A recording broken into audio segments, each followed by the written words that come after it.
The mathematics of Allied victory were no longer being written in the battlefields, but in the production statistics, numbers that would soon shatter every belief the soldiers held about their enemies, their homeland, and their cause. The collapse of their worldview began on May 13, 1943, when General Jurgen von Arnim, Rommel's replacement, surrendered in Tunisia, along with 250,000 to 275,000 German and Italian soldiers. This surrender marked the end of Germany's strongest desert fighters, veterans who had driven the British back to Egypt. Among them was Hetman Friedrich Rodke, holder of the Iron Cross, who had been wounded twice in North Africa. Rodke's diary, discovered decades later in the National Archives, would offer historians the most detailed account of the psychological toll American captivity had on German soldiers. The journey from defeat to revelation started in the port of Oran, Algeria, where Rodke and 30,000 other prisoners waited for transport ships. But already, American efficiency was cracking their preconceptions. The U.S. Army processed thousands of prisoners every day with an organizational precision the German Wehrmacht could never match. Identity cards were photographed and filed, medical examinations completed, Geneva Convention rights explained in fluent German, by American officers trained specifically for this moment. But the real shock came with the food. Oberreiter Hans Mer, captured with the 21st Panzer Division, wrote home 8 months later, in the cage at Oran, while we waited for ships. The Americans fed us better than we had eaten in 6 months of desert warfare. White bread, real coffee, meat twice a day. We thought it was propaganda, that they were trying to impress us. We didn't realize this was their standard military ration. As they boarded the Liberty ships, they learned that American industrial might was beyond their comprehension. These ships, which had been built at a pace of 3 per day, carried 30,000 prisoners per month by the summer of 1943. The sailors, who discarded food waste without a thought, showed the prisoners the difference between abundance and scarcity. The men came to understand the true scope of American industrial capacity, something they had dismissed as impossible propaganda. This psychological transformation continued as the prisoners sailed across the Atlantic, witnessing the scale of American infrastructure, docks, factories, and cities humming with life even at midnight. When they arrived at Norfolk Naval Base in Virginia, the prisoners saw an industrial machine unlike anything they had ever imagined. The base sprawled over 4,300 acres, its cranes loading and unloading dozens of ships simultaneously, handling more tonnage in one day than Germany's entire Hamburg port could manage in a week. Even in this, they saw the wealth of ordinary workers. In Germany, only the wealthy or party elites could afford cars, but in America, even dock workers drove to work in their own vehicles. But nothing prepared them for the trains. They boarded Pullman cars, not cattle cars, with padded seats and air conditioning. They felt like tourists, not prisoners. This train ride, from Norfolk to the camps in Texas and Oklahoma, was more damaging to Nazi ideology than any military defeat. As the trains passed through small American towns, the prisoners saw electric lights burning in every room, illuminated shops, factories running night shifts, all things that contradicted everything they had been told about America. It was then that they realized the propaganda they had been fed was a lie. America was not weak, it was an industrial giant, and its people, far from suffering, were living in prosperity. The collapse of Nazi ideology was well underway. Failed Wabel Hinrich MLLER, an electrical engineer from Siemens before the war, marveled at the astonishing waste he witnessed as their train stopped in a single railway yard. The amount of electricity used in just 1 hour was greater than his entire district in Berlin consumed in an entire day. The waste was magnificent, he wrote in disbelief. Lights burned in empty buildings. Electric fans hummed in vacant rooms.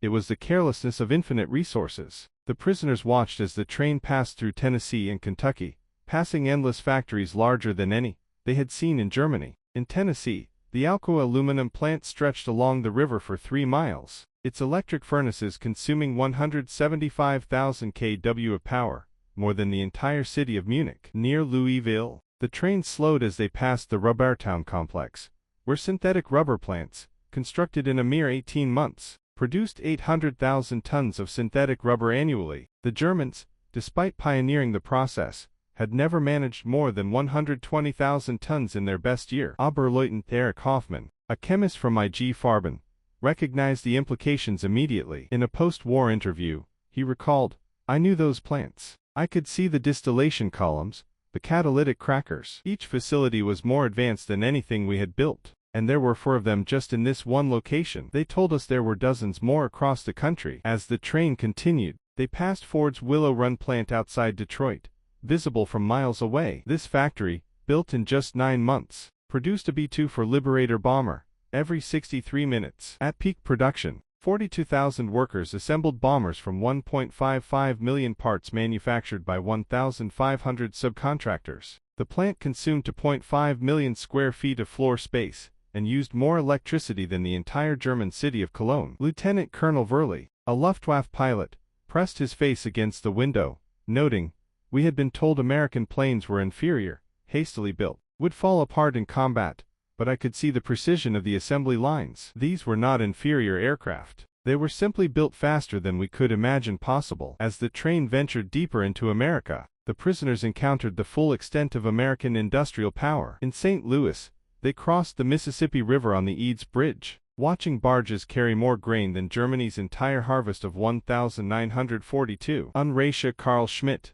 a Bavarian farmer, wrote in his diary, "The Americans transport food as we transport ammunition, in endless quantities, without concern for loss." The prisoners passed grain elevators that could feed a German city for months, and in Kansas City, they stopped at massive stockyards, the smell of meat packing filling the air. German soldiers, accustomed to surviving on 200 grams of meat per week in Africa, watched in amazement as American workers ate beef sandwiches for lunch. "They ate meat like we wished we could eat bread," wrote griefer Paul Fisher. The journey from Norfolk to the Texas and Oklahoma camps continued to dismantle Nazi ideology. Camp Hearn, Texas, built in just 4 months, housed between 3,000 and 4,800 prisoners in conditions that exceeded most German civilian standards. The prisoners had access to electric lights, flush toilets, hot showers, and steam heat. Dr. Friedrich Bauer, a chief surgeon of the 164th Light Division, found himself in a facility better equipped than most German civilian hospitals. The camp kitchen became another classroom in American prosperity,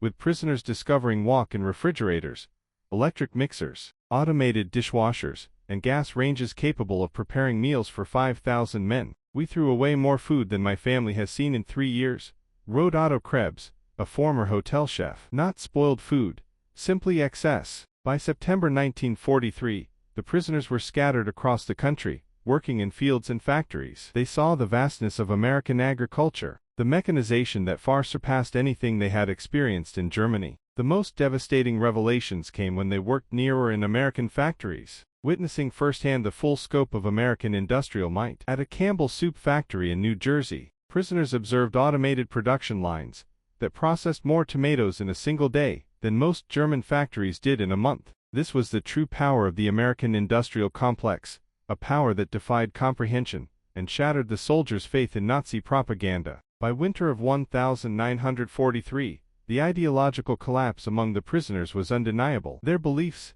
carefully cultivated by Nazi propaganda, were beginning to unravel as they witnessed America's abundance firsthand. Thousands of cars, belonging to factory workers, rolled by. It was a sight that stunned them. In Germany, even their officers rarely owned cars. Yet here, factory workers drove to work, many even owning 2 cars, one for work and one for family use. "We thought the guard was mocking us," one prisoner wrote in his secret diary. But this was no joke. It was a profound revelation of what America had achieved, and what Germany could never hope to match. The changes among the prisoners did not go unnoticed. By December 1943, Major Paul Noland, part of the team monitoring the psychological impact on prisoners, reported that the once fanatical Nazi soldiers were growing silent. They no longer argued when shown production statistics. "They have seen too much," Noland observed. They had been told their enemies were weak and decadent, but each passing day in America proved the opposite. The most fervent Nazis no longer spoke of victory. Instead,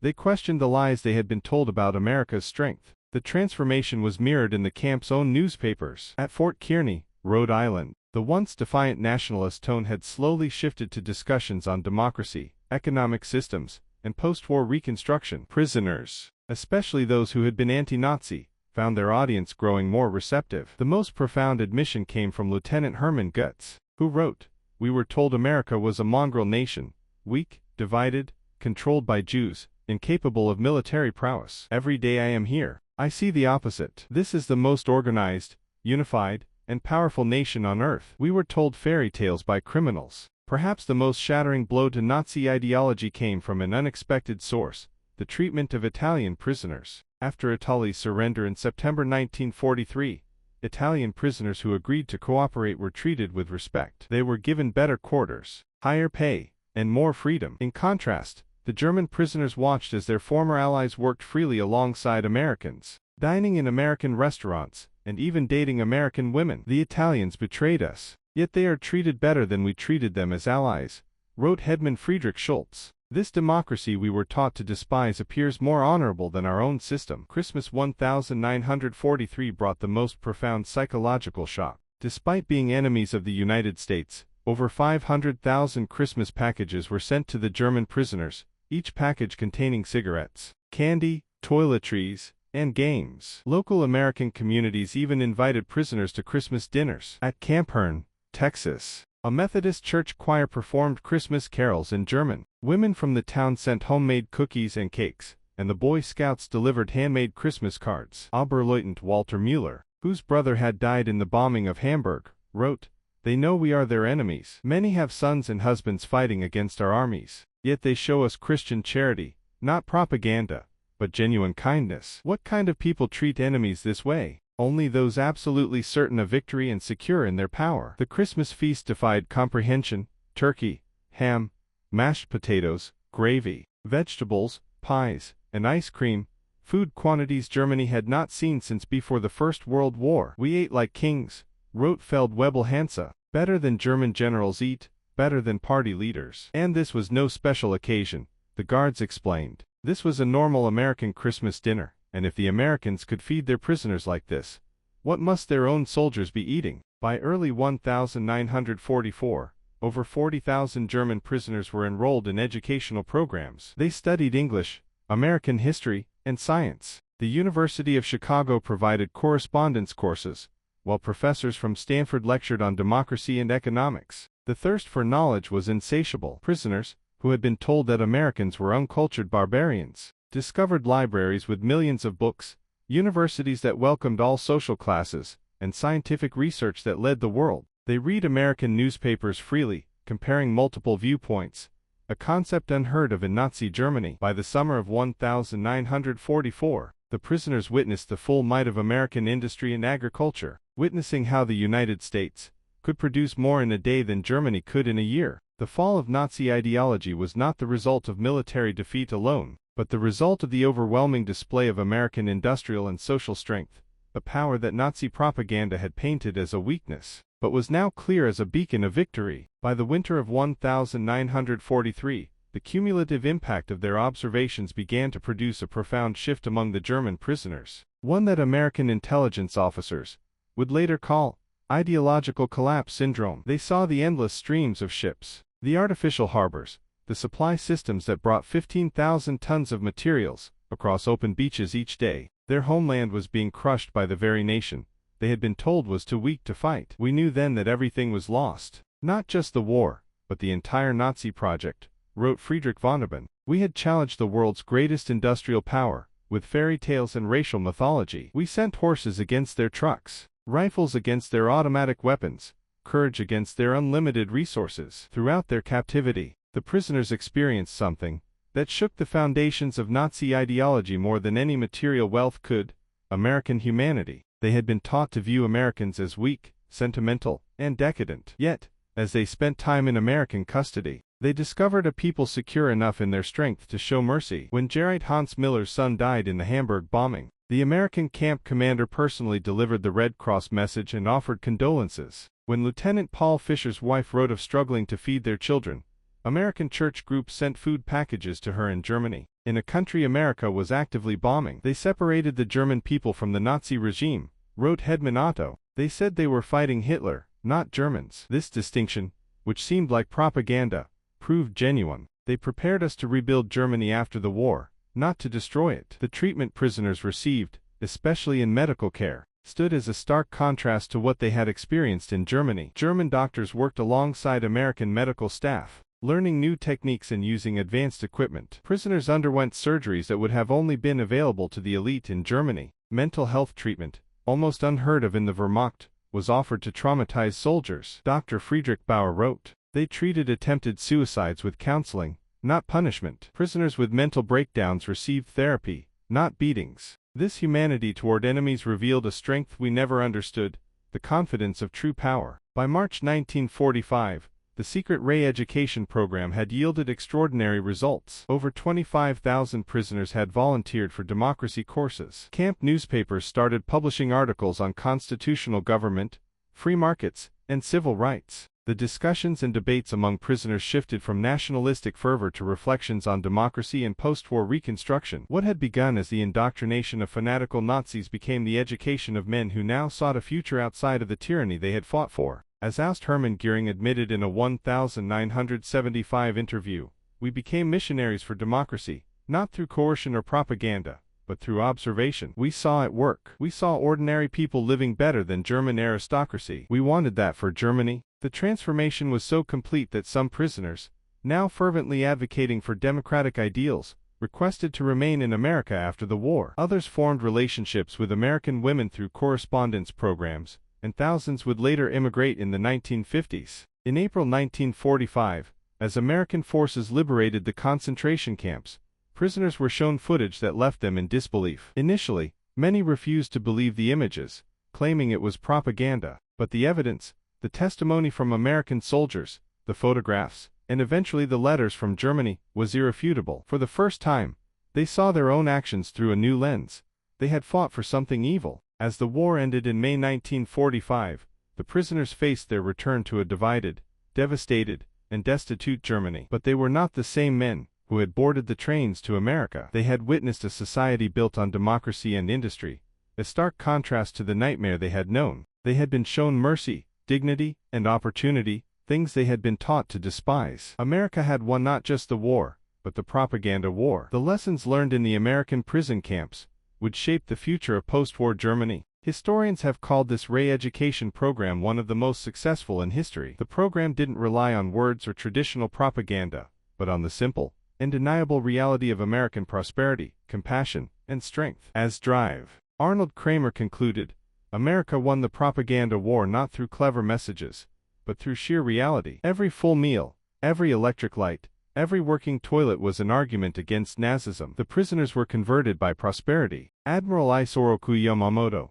a man of both caution and strategy, knew that Japan's ambitions would soon clash with the reality they had failed to fully comprehend. He opposed the idea of unlimited war, aware that Japan's resources could not sustain a prolonged conflict against an industrial giant like the United States. "I fear we have awakened a sleeping giant," Yamamoto once famously said, predicting the monumental challenge Japan faced in the Pacific. His concerns about the war's escalation were not merely about military losses, but about the catastrophic toll it would take on Japan's fragile economy and infrastructure. The Japanese military leadership, however, remained split. Some favored bold, aggressive expansion, targeting territories rich in resources to sustain Japan's war machine. Others, like Yamamoto, advocated for a more cautious approach, fearing that overextension would ultimately doom Japan's chances. The attack on Pearl Harbor on December 7, 1941, was the pivotal moment that would define the trajectory of the war. Although it succeeded in crippling the U.S. Pacific Fleet,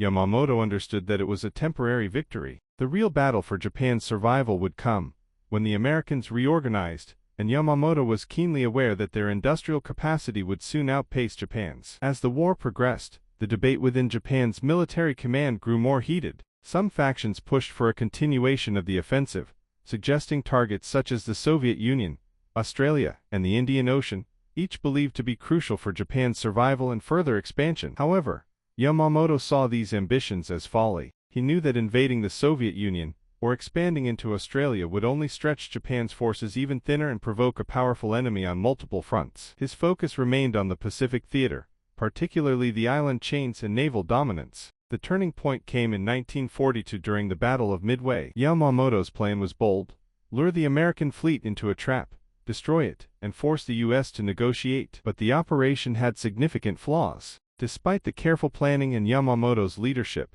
the American cryptographers intercepted Japanese communications, allowing the U.S. Navy to anticipate the attack. The battle that followed was disastrous for Japan, as the U.S. managed to sink 4 Japanese aircraft carriers, decimating a significant portion of Japan's naval strength. In the aftermath of Midway, Yamamoto's worst fears began to materialize. Japan's ability to wage war was severely crippled, and the internal conflicts among Japanese leaders intensified. Some continued to push for an all-out war of attrition, hoping that Japan could hold out long enough to break the will of the Allies. Others, like Yamamoto, saw the writing on the wall. Japan's industrial limitations made a protracted war unsustainable. His warnings, however, fell on deaf ears. His opposition to the war's infinite expansion put him at odds with the more aggressive factions within the military. By the time the Allies launched their island-hopping campaign across the Pacific, the tensions between Yamamoto's caution and the military's ambition had already shaped Japan's fate. The inability to produce sufficient resources,